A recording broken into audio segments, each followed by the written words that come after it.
kick off. My name is Peter Deegan. I work for the Health Quality Council down in Saskatoon. I was a co-lead on this RPI project. With fun working with the team. We are going to present the fact in 20 minutes today, and the team will introduce themselves. So our team, it's the PEDS team, but it's also Peter and the exciting dynamic sisterhood. And then we need the picture as well.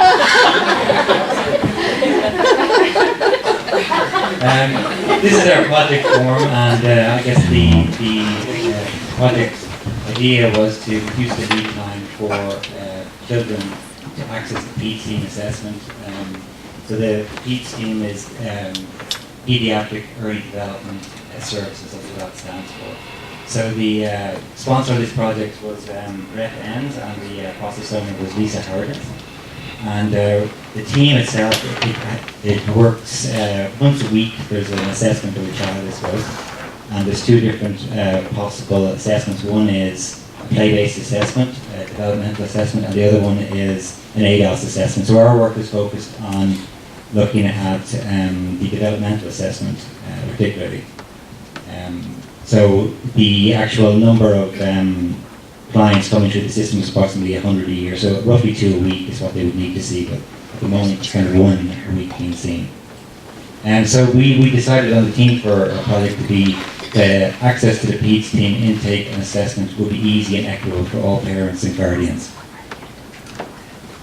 So this is our target progress report, kind of the baseline information, and I guess myself and Val are kind of finishing up our lean leader training, so we wanted to, I guess, look at all the possible areas for improvement. So we have them all captured on this progress report, and then obviously some of them were tackled and some of them weren't, I guess, within the project. But like lead times mentioned there, but really it's more about, we kind of felt it was more of a design RPIW as it went on, and seeking just to make things easier for the patient, that they would actually survive the process. Because in, as you see, if you want to move on and maybe Val from that, some of the scenarios that we found when we looked at PQA data was that sometimes clients are referred, but they don't make it all the way to the team assessment. So we wanted to kind of understand some of the reasons for that.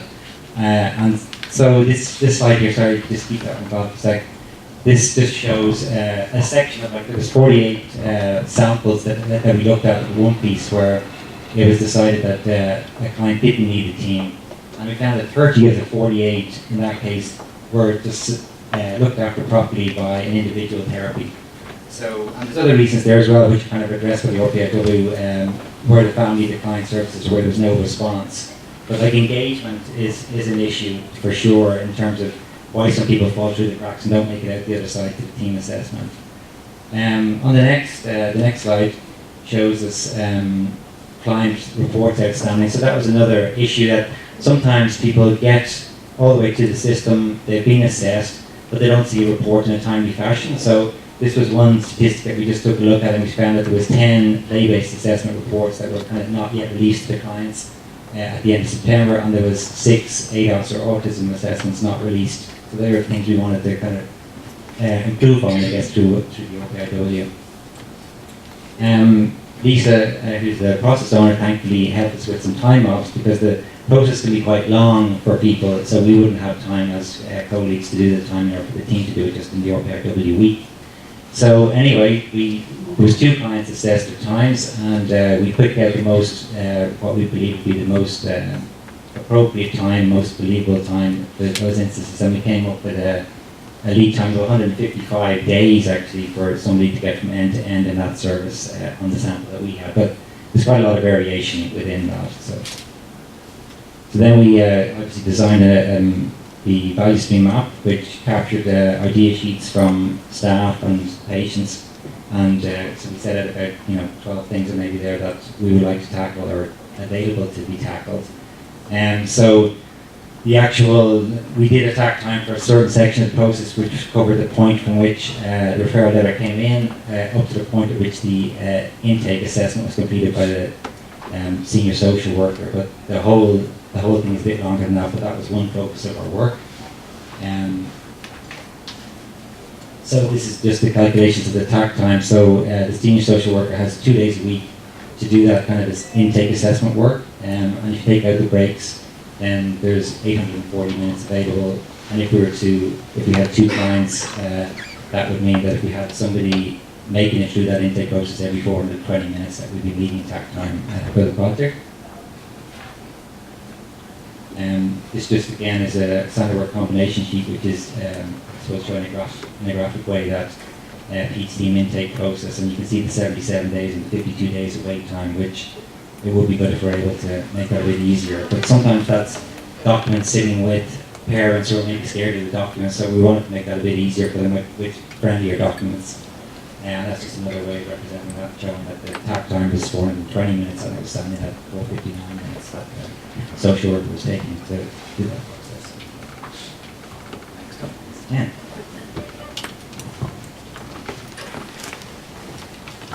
Hi, I am Jennifer family for RPIW number 54. My focus this week was on improving the PEDS team referral form. This is the current form in use. It wasn't by capturing all the information needed by the PEDS team in a convenient format. The next, this is an idea summary sheet. It was created to improve the referral form. We got out, we tested it, got feedback from families, agencies, doctors, and we got a really great response. The new referral form captures a much more detailed information for the PEDS team.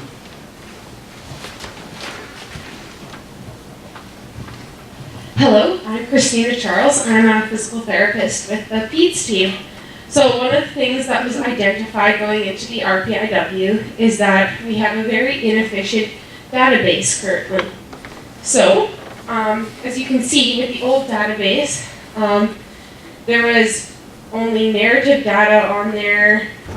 There wasn't any, there was a lot of anecdotal reports and no hard numbers, as well as the format was hard to deal with during our team meetings. So, with the help of IT, we developed a new database this past week that is has a nice streamlined format with a lot of new data in it, such as the status of where the patient is in the process of a team assessment, as well as it allows us to put in a note of where the last contact with the patient was and what the action is required to get them into that assessment, as well as coming through further down the line of who has completed their part of the report, and then what part of, or what services the child ends up in. By collecting this data, it'll allow us to improve our services in the future.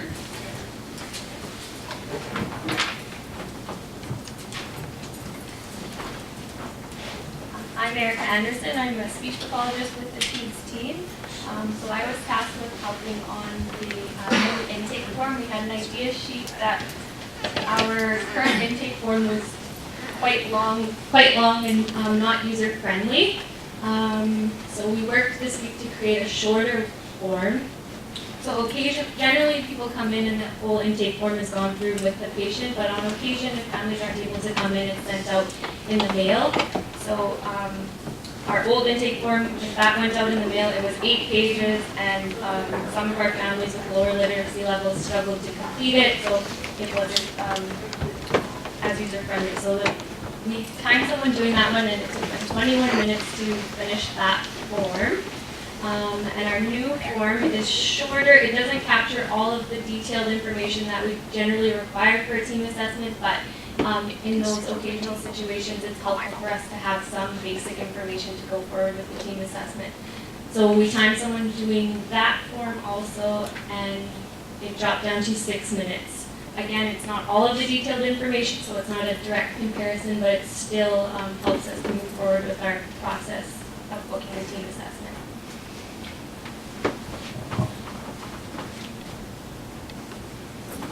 And I'm Christina LePage, occupational therapist with the pediatric team. And my job was to tackle that long developmental history form. And so we see our idea summary sheet about that and how we can make some improvements for that. The purpose of tackling this was to increase the ease of completion, and so that we're getting the appropriate information.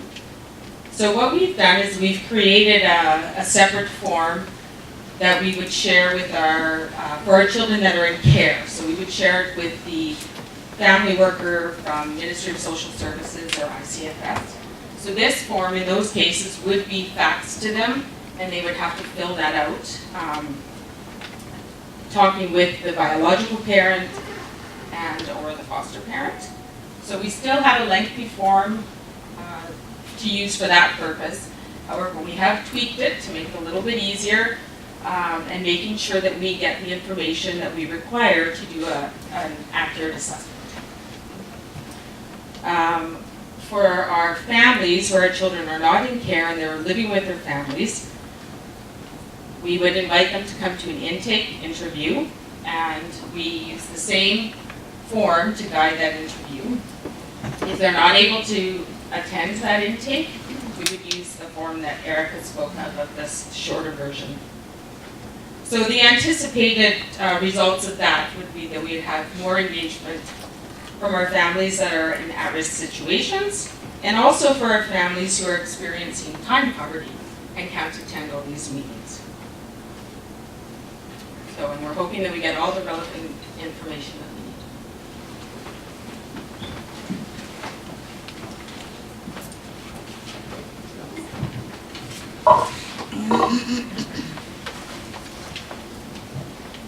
Hi, I'm Julie Stockey, and I'm the Senior Social Work with Pediatric Early Development Services, or Peter's team. One of the things that we looked at was when he was talking earlier about some reports that were pending. Some of those were kids that maybe were plugged into various services prior to getting a full team assessment on that Wednesday. So some of those reports were sitting because time had not been allotted for those. So what was decided was that because the individuals already do reports and would provide that if physicians needed, that for the referral source, what we would do is then send back this letter saying, you know, they've already been involved with these services, and if they needed any further information, then they could contact us.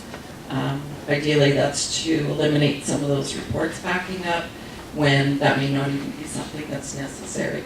A large number of our referrals do come from physicians, so that communicating, I guess, where it's at is really essential. Then we did up a standard, or work standard for that. For whoever it is that's needing to follow through with that.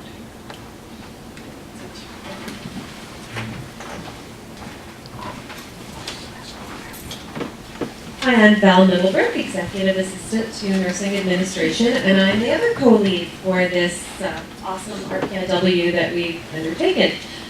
So it seems like wherever I go, 5S follows, so that's what I'm going to talk to you a little bit about first of all. So we've identified the PEDS treatment room number 2, which is where a lot of the pediatric work happens. So some of the problems pre-5S we identified was stuff everywhere, disorganized, unlabeled, that the cabinet up here is way too high to access, and there was some climbing involved and unsafe things like that going on, and that weird ball storage. So we came up with a pre-5S evaluation of 1.08 was our score. Our post was a 3, and so as you can see, we labeled the shelves, organized the items, only the items used are on the shelves, identified a few things to be replaced because they were broken or inappropriate due to infection control, things like that. Have a pile to be redeployed or discarded, and as you can kind of see in the corner there, we blocked off those high cabinets so they're no longer used, so there's no more climbing, and everyone can be safe. We developed some standard work for the end of the day to put everything away, because part of the 5S principle is a place for everything in its place. And that will also assist the PT and OT assistants when they have to clean the toys and put them back away. They'll know where everything goes, nice and clear. So we developed an audit tool for to be done weekly, just to keep track of things, and a work standard to go along with that. So our next slide will show us that we have bursted, is that a word? I don't know. Burst a few of our starters, and a lot of these kind of center around work standards, the database creation, and the forms. Another important piece that I should probably touch on is the fact that we identified a lot of clerical duties that were being performed by the team members, whether it's senior social worker or the other team members. So we have, so we were able to dig a little bit deep and find that there has been some unused resources, so we were able to access some MOA support that will be coming in the not too distant future. So yay.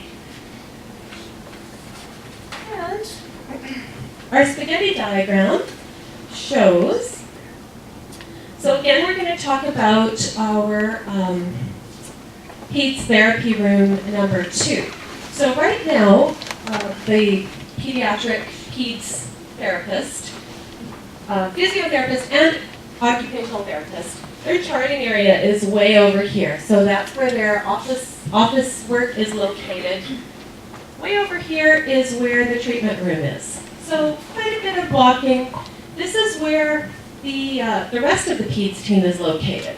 So it doesn't make for a very cohesive team. There's a lot of idea sharing and things like that that occurs. So next slide will show us what we're going to do about that. Together with Lisa, we have decided that it would be a good idea to co-locate all of the PEDS team members across here. So this is the director's current office. She will be relocated and those therapists will be sharing that office. So this is going to increase collaboration. Team care will be enhanced that way. And next, our target progress report and results sheet. So like Peter said, it was kind of tough to measure some of these items, but there were definitely some gains that I can tell you about. So the 5S space, we reduced actually the space by 20% by taking that high shelving unit out of commission, but we did increase safety. So the inventory, we reduced the number of items by 75 to 83. So for a 45% change. And some of the items were redeployed to other, because there are other therapy-specific items. Some were discarded and some were replaced. The cycle time, as Erica touched on, due to the form being redesigned and a little bit more patient and family friendly. So it's only going to focus on pertinent information. So as she said, that one was 21 minutes originally for our rep to fill out. And at the end it was 6 minutes and 24 seconds. So 71% decrease, which isn't really for our staff members, but if we can engage our families to be a little bit more responsive, that's an awesome gain. And our newspaper. So we have a few things left on our newspaper. Our MOA is going to be put into place, hopefully fairly soon. So a lot of our standard work that we developed would be around building a job description for that would support this team. The database, all information has been transferred from the old database to the new database. And just finalizing a reporting system is going to be the next step. And let's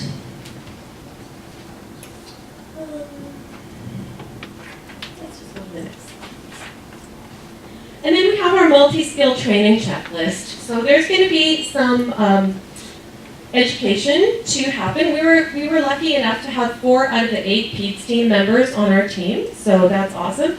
And the training will be ongoing.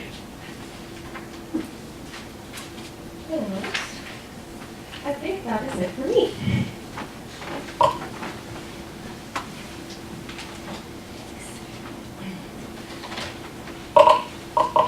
Hi, I'm Ann McIntosh, and I'm from the Early Childhood Intervention Program. I'm the community agency representative on this particular team. And workshop summary, we created a new database that will capture and reflect meaningful information for service delivery. And we weren't looking so much for a bunch of numbers. What we were looking for was ways of increasing engagement with families. And so we were hoping that the database will give us some information as to where the bottlenecks are happening and maybe what some of the reasons for those bottlenecks are. We developed a process wherein the right person will be performing the right tasks at the right time. And that doesn't mean that the team wasn't doing appropriate tasks. It's just that they were having to do some clerical tasks that can now be freed up with the new MOA that will allow them to do more therapy time and things devoted to families. The caregiver questionnaire was developed and key forms revised to ensure that they are family friendly. And one of the forms that was revised, of course, was the referral form. And as a person who does referring to this team, I think it's going to make it a lot easier to fill out the form and do it a lot more quickly. It's not going to sit on my desk quite so long so that I'm waiting for 20 minutes to fill it out instead of a couple of minutes, and I can get it in the mail as quick as possible. And work standards were created for key processes. This is going to help create consistency in the work done and support training of new staff. And the final thing is our thank yous to the people who supported us during this week. One is Chani, who is doing the IT work for us. Libby did some document support. Colleen Brooks, the public health nurse. Dr. Ramji, autism services. Dr. Ardell, Deidre McGregor, and Judy Moriarty all offered feedback on the referral form, and it was all really good feedback, and we were able to use it all. Anna Steeny is the one that is the parent who filled out the 2 forms and did the time test and gave lots of really good feedback. One person that isn't in here because she actually did up this page is Jen Fafard as the parent rep, and without Jen being there, we would have missed a lot of really good feedback. And then I would like to thank the team because it was a really good week, and our program works really closely with this team, but it was working in a different way, and of course we work really well together, the 2 teams, and it was just solidified that a little bit more. So thank you very much, and to the co-leads and to Wanda, just the openness that you've given in listening to different ideas. Thank you.